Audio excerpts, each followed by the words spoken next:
Hello student, this is Himanshu from APS. Students, NPO chapter हमारा हो चुका है, पार्टनरशिप फंडामेंटल का एक चैप्टर हो चुका है। Part be financial statement of analysis हमने स्टार्ट किया था, जिसमें फर्स्ट चैप्टर था बैलेंस शीट का फॉर्मेट, कॉमन साइज और कंपैरेटिव हम कर चुके हैं, यानी 4 चैप्टर्स हो चुके हैं। फिफ्थ चैप्टर अकाउंटिंग रेशियोज हमने स्टार्ट करना था। उससे पहले दोबारा से आप देख लीजिए, फर्स्ट चैप्टर के बारे में रिवाइज करवा रहा हूँ आपको, बैलेंस शीट का फॉर्मेट जो कि अकाउंटिंग रेशियो का बेस है। क्लियर? तो आप देख लो, बैलेंस शीट जो आपने +1 में पढ़ी थी वो थी हॉरिजॉन्टल फॉर्म में, ऐसे ये वाली साइड होती थी एसेट्स की साइड, ये वाली साइड होती थी लायबिलिटी साइड। ऊपर लिखते थे balance sheet as on that date, वो लिखते थे। अब ये जो हमारी बुक है that is analysis of financial statement, companies की बुक है ये। कंपनीज अपनी बैलेंस शीट कैसे बनाती है, 2 तरह के फॉर्मेट है, हॉरिजॉन्टल एंड वर्टिकल। ये जो आपने +1 में की थी दैट इज हॉरिजॉन्टल। अब वर्टिकल फॉर्मेट में जो उसका फॉर्मेट है दैट इज ऐसे, नोट नंबर, करंट ईयर यानी अगर कंपनी 2020 की बैलेंस शीट बना रही है तो उसके साथ प्रीवियस ईयर की बैलेंस शीट से भी कंपैरिजन दिखाती है कि लास्ट ईयर हमने क्या अचीव किया था और दिस ईयर कितना हमने इंक्रीज किया है, वो बैलेंस शीट मैच करके दिखाते हैं। ठीक है, ऊपर लिखोगे extract of balance sheet as at date. ठीक है, कंपनी का नेम एंड उसकी डेट वगैरह लिख दोगे, और then this column is for particular.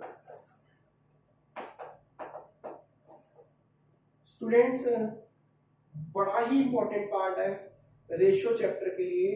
अगर आपको ये समझ आ गई तो रेशियो एक चैप्टर ऐसा है जो कि आपका प्रैक्टिकल पॉइंट ऑफ व्यू से 6 मार्क्स का, यानी जो 20 मार्क्स का प्रैक्टिकल होता है वो 6 मार्क्स का क्वेश्चन आता है, और 5 मार्क्स का बोर्ड में 11 मार्क्स का, प्लस वाइवा के जो क्वेश्चंस पूछे जाते हैं वो इसमें से हो जाते हैं, यानी मोर देन 10 मार्क्स का एक चैप्टर है। और ये जो फर्स्ट चैप्टर है उसका बेस, अगर आपको ये बैलेंस शीट इजीली समझ आ गई तो फॉर्मूले लर्न करना आपके लिए बहुत इजी हो जाएगा। फर्स्ट जो बैलेंस शीट की साइड होती है, equity and liability.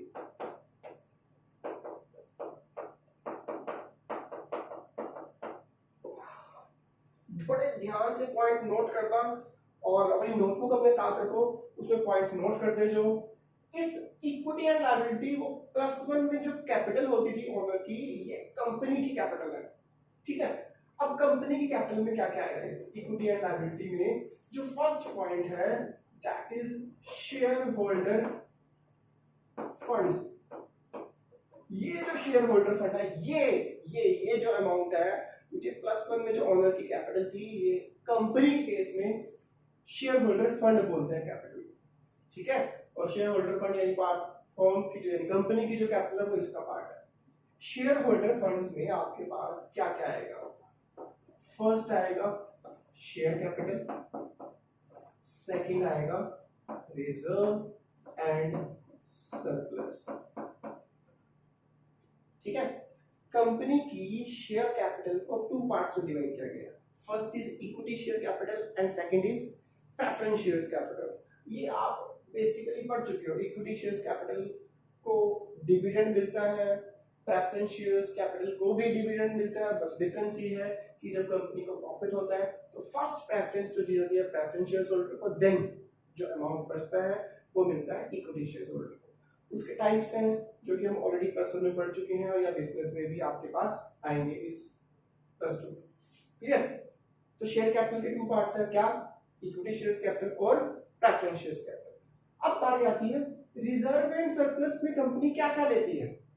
Reserve and surplus में कंपनी जो डालती है हेड के अंदर, वो डालती है all types of reserve, basically workman compensation reserve, security premium reserve, capital reserve, investment fluctuation reserve and profit and loss account का प्रॉफिट भी इस हेड के अंदर जाएगा। अब बात आती है कंपनी को लॉस हो तो लॉस भी इसी हेड में जाएगा, बट वो जाएगा माइनस के फॉर्म में। तो यानी अगर आपके पास 4 रिजर्व्स की बनो 1 लाख ईच, एग्जांपल ले लेते हैं, टोटल अमाउंट बोला 4 लाख, लॉस गिवन है 50, तो उस 4 लाख में से 50 माइनस कर देना, तो रिजर्व एंड सरप्लस का जो टोटल आएगा दैट इज 3,50,000 रुपीस। ठीक है, तो शेयर होल्डर फंड, अब ध्यान से सुनो मैं क्या कहने जा रहा हूं। ये तो हो गया आपका पूरा इक्विटी एंड लायबिलिटी। इसमें जो फर्स्ट पॉइंट है ये वाला ए पार्ट हम दे देते हैं इसको, फर्स्ट ये इसका ए पार्ट शेयर होल्डर फंड, ये है आपका मेन हेड। क्या है आपका मेन हेड। ये जो दोनों पार्ट्स है इसके ये है सब हेड, क्योंकि कई बार क्वेश्चन में आता है कि कैटेगराइज करो फॉलोइंग्स को हेड और सब हेड में, क्वेश्चन आ जाएगा इक्विटी शेयर कैपिटल। तो इक्विटी शेयर कैपिटल क्या लिखोगे, हेड, हेड क्या है उसका शेयर होल्डर फंड, सब हेड क्या है शेयर कैपिटल। फिर आपके पास आता है workman compensation reserve, workman compensation reserve head क्या है शेयर होल्डर फंड, सब हेड क्या है रिजर्व एंड सरप्लस। क्लियर। उसके बाद जो लायबिलिटी साइड का जो सेकंड मेन पॉइंट है बुक में दे रखा है शेयर एप्लीकेशन बनी पेंडिंग अलॉटमेंट, ये हमारा सीबीएसई के उसमें काउंट नहीं है, वो आप सर्कुलर में पढ़ सकते हो, आगे पॉइंट लिखा हुआ है क्या क्या चीजें इंक्लूडेड नहीं है। नेक्स्ट हम लेते हैं मेन नॉन करंट लायबिलिटीज। ये तुम +1 में बहुत डिटेल में पढ़ चुके हो। नॉन करंट लायबिलिटी वो होती है which we have to pay to outside, जो हमने बाहर देनी है। टू टाइप्स की लायबिलिटी होती है, यानी मार्केट से अगर आपने पैसा लिया विद इन 1 ईयर के लिए तो करंट लायबिलिटी है, मोर देन 1 ईयर है तो नॉन करंट लायबिलिटी। अब कंपनी नॉन करंट लायबिलिटीज में क्या क्या दिखाती है वो देखते हैं। फर्स्ट पॉइंट है लॉन्ग टर्म बोरोइंग्स, नेम से ही क्लियर है long term borrowings. Long term के लिए जो क्रेडिट पे लेते हैं लोन वो पार्ट है लॉन्ग टर्म बोरोइंग्स का। क्लियर। जो नेक्स्ट है अदर लॉन्ग टर्म लायबिलिटीज। अब लॉन्ग टर्म बोरोइंग्स में आप क्या क्या ले सकते हो, कंपनीज इशू करती है debentures more than 1 year, 3 years के लिए, 5 इयर्स के लिए, बैंक से लोन लेती है, पब्लिक डिपॉजिट्स इशू करती है पब्लिक को, बेसिकली एक सोर्स ऑफ फाइनेंस है, कंपनी को फाइनेंस चाहिए, कंपनी के पास ऑप्शंस हैं, शेयर्स इशू कर सकती है, शेयर्स पर जाएंगे इस हेड के अंदर। डिबेंचर्स इशू करती है, डिफरेंस ये है शेयर्स के ऊपर डिविडेंड मिलता है और डिबेंचर्स के ऊपर मिलता है इंटरेस्ट। दोनों केसेस में मनी मिलती है, बस उसको नेम कैटेगराइज कर देगा डिविडेंड और इंटरेस्ट के फॉर्म में। Clear. Public deposits, debentures, bank से लोन लिया है वो आएगा आपका लॉन्ग टर्म बोरोइंग्स। उसके अलावा अदर लॉन्ग टर्म बोरोइंग्स में किसी पर्सन से हमने उधार लिया, फाइनेंशियल इंस्टीट्यूशन से, या किसी पर्सन से उधार लिया 5 इयर्स के लिए, 3 इयर्स के लिए, वो अदर लॉन्ग टर्म बोरोइंग्स का पार्ट हो जाएगा। आपके पास इस चैप्टर में एग्जामिनेशन नोट्स गिवन आ रहे हैं, वो आप चेक कर लीजिएगा। ये है पेज नंबर, लिखा हुआ है इसमें 1.25 पर, ठीक है। इसमें गिवन है आपके पास अदर लॉन्ग टर्म लायबिलिटीज, जैसे इसमें लिखा हुआ है such as premium payable on redemption of debenture, premium payable on redemption of preference shares. बड़ा लंबा टॉपिक है, इशू ऑफ डिबेंचर्स एक बुक स्टार्ट करेंगे हम उसमें, फिर भी तुम्हें थोड़ा सा एग्जांपल देता हूं। कंपनी के पास सोर्स ऑफ फाइनेंस देने का तरीका है डिबेंचर, क्लियर, जो कि इस हेड के अंदर आता है। अब डिबेंचर्स इशू करने के ऑप्शन होते हैं कंपनी के पास। अगर मार्केट डाउन में है तो कंपनी डिबेंचर्स डिस्काउंट पे भी इशू कर सकती है। अगर मार्केट अप पे है और कंपनी की वैल्यू अच्छी है तो वो डिबेंचर्स प्रीमियम पे भी इशू कर सकते हैं। प्रीमियम का मतलब होता है 100 का डिबेंचर्स 110 में, 120 में, यानी एक्स्ट्रा में इशू करना कि लोग खरीदने को तैयार है कि इस कंपनी के हमें डिबेंचर्स मिल जाए, यानी गुडविल अच्छी है कंपनी की, दैट इज कॉल्ड प्रीमियम। और एक ऑप्शन है एट पार कि 100 का डिबेंचर्स है 100 रुपीज में इशू करनी है। अब स्टूडेंट्स ध्यान रखना, जब कंपनी डिबेंचर्स इशू करती है तो उनकी पेमेंट भी करनी होती है उसको। वो ऑप्शन हो सकता है 5 इयर्स, 7 इयर्स, 3 इयर्स। तो जब कंपनी पेमेंट करती है तो उसके सिर्फ 2 ऑप्शन है, first is at par, second is at premium. Clear. At par क्या होता है, 1,00,000 के डिबेंचर्स इशू किए 10%, ध्यान से देखना 10% डिबेंचर्स इशू किए थे 1,00,000 के। छोटा सा एग्जांपल लिया हमने, इस 10% का मतलब है जिस पर्सन ने ये डिबेंचर्स परचेज किए हैं कंपनी उसको 10% इंटरेस्ट पे करेगी, that amount is called 10,000 rupees, उसको एवरी ईयर पे किया जाएगा। वो 6 इयर्स का हाफ ईयरली भी हो सकता है या ईयरली भी हो सकता है। अब ये जो 1,00,000 रुपीज कंपनी ने उस पर्सन से 5 इयर्स के लिए उधार लिया, 5 इयर्स के बाद उसे पेमेंट करनी है, that is called redemption of debentures. ठीक है, पेमेंट करने को बोलते हैं रिडम्पशन ऑफ डिबेंचर। अब डिबेंचर्स की पेमेंट की दो ऑप्शन है, एट पार 1,00,000 के डिबेंचर्स थे, 1,00,000 रुपीज पेमेंट करनी है आफ्टर 5 इयर्स। सेकंड है एट प्रीमियम, रिडम्पशन है 5% प्रीमियम पे,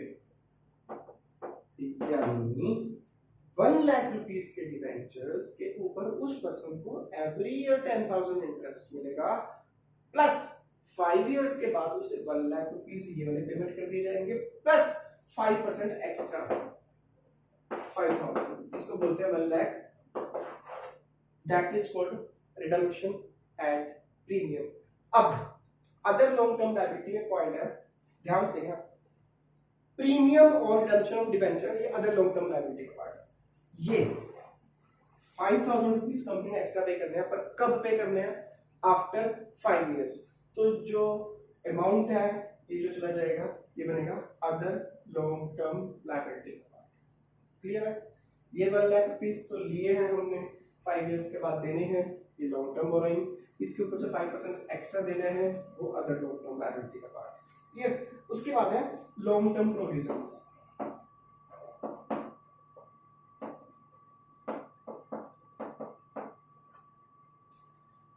कंपनी कुछ प्रोविजन बनाकर रखती है, कुछ अमाउंट निकाल कर रखती है, जो हमने प्लस वन में पढ़ा था, provision is made for non liability but amount can not be ascertain.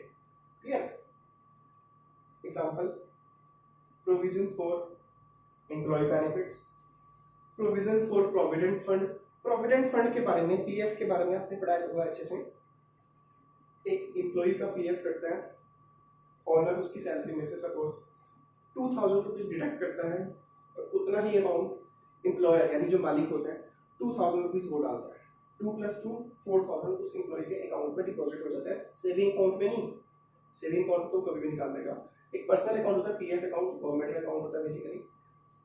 4,000 rupees deposit हुए एवरी मंथ, 1 ईयर के हुए 48,000 प्लस उस पर इंटरेस्ट हुए। तो जब वो पर्सन रिटायर होता है तो कंपनी की रिस्पॉन्सिबिलिटी होती है कि वो पीएफ का पैसा जो देना है वो किसको देना है? एम्प्लॉय को। तो प्रोविजन हम एक एम्प्लॉयर यानी मालिक एवरी मंथ निकालता है, प्रोविजन बनाता है, और वो कब देना है? रिटायरमेंट के टाइम पर, या वो एम्प्लॉय बीच में भी निकाल सकता है 2 इयर्स के बाद, 3 इयर्स के बाद। That liability is a part of non current liability के अंदर जो हेड आएगा that is long term provisions. Clear? Examination notes में गिवन है, इसके पॉइंट्स हेड सब है। अब फिर बारी आती है, अब तुम्हारे पास क्वेश्चन आ जाएगा, डिबेंचर्स बताओ, हेड सब है, डिबेंचर्स का head non current liability, sub head long term provisions, provision for provident fund, head non current liability, sub head other long term provision. Clear? तो ये याद रखना। अब इसका दूसरा नाम बताता हूँ, इन दोनों का क्या नाम है, ठीक है? लिख लेना अपने नोटबुक में याद से। शेयर होल्डर फंड का जो दूसरा नाम है, जैसे किसी होगा ना, तुम्हारे भी घर के नाम अलग होगा, स्कूल का नाम अलग होगा, इनका भी घर का नाम है कुछ, शेयर होल्डर फंड इनका नेम हो गया, और इसको बोलते हैं इक्विटी। क्या बोलते हैं?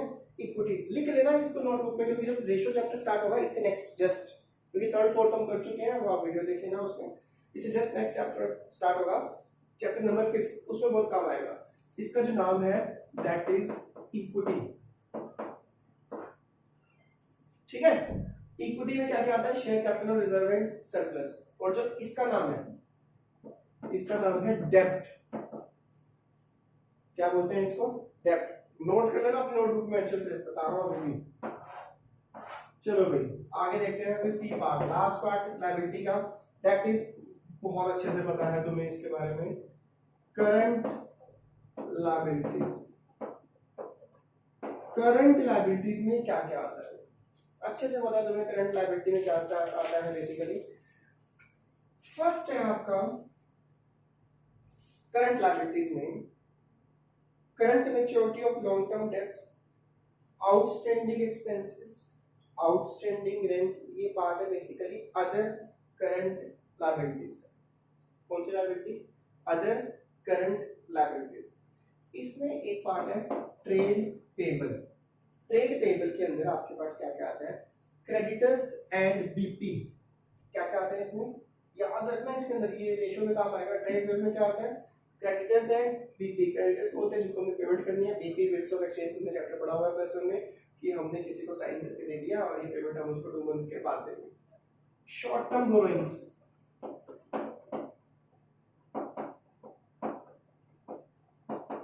कॉपी कर लो, ये क्या है? Long term borrowings. यहाँ लिख दो शॉर्ट टर्म बोरोइंग्स, जो विद इन 1 ईयर के लिए आपने उधार लिया है, that is called short term borrowings. Examination also देख लेना, प्लस 1 का पार्ट है, हमने अच्छे से किया हुआ है। यहाँ क्या अदर लॉन्ग टर्म प्रोविजन, यहाँ लिख देना other short term provision.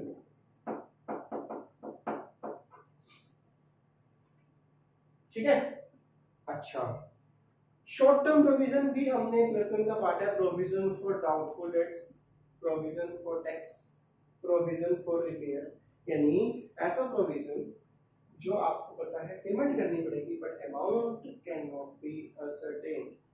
Provision for tax, tax पे करना है, कितना पे करना पड़ेगा नहीं पता, पर एवरी मंथ कुछ पैसे निकाल रहे हैं, that is a part of a short term provision. ठीक है, अच्छा उसके बाद है जो हमारा एसेट्स का हेड आएगा। ठीक है, एसेट्स में क्या क्या आता है वो हम पढ़ेंगे नेक्स्ट लेक्चर में। क्लियर? तो फिलहाल जो आपने जो बैलेंस शीट का फॉर्मेट करना है वो आपके पास बुक में गिवन है, उसके एग्जामिनेशन नोट्स में आप चेक कर सकते हो। ठीक है, तो ये आपने फर्स्ट करना है एसेट्स नेक्स्ट लेक्चर में। Thank you.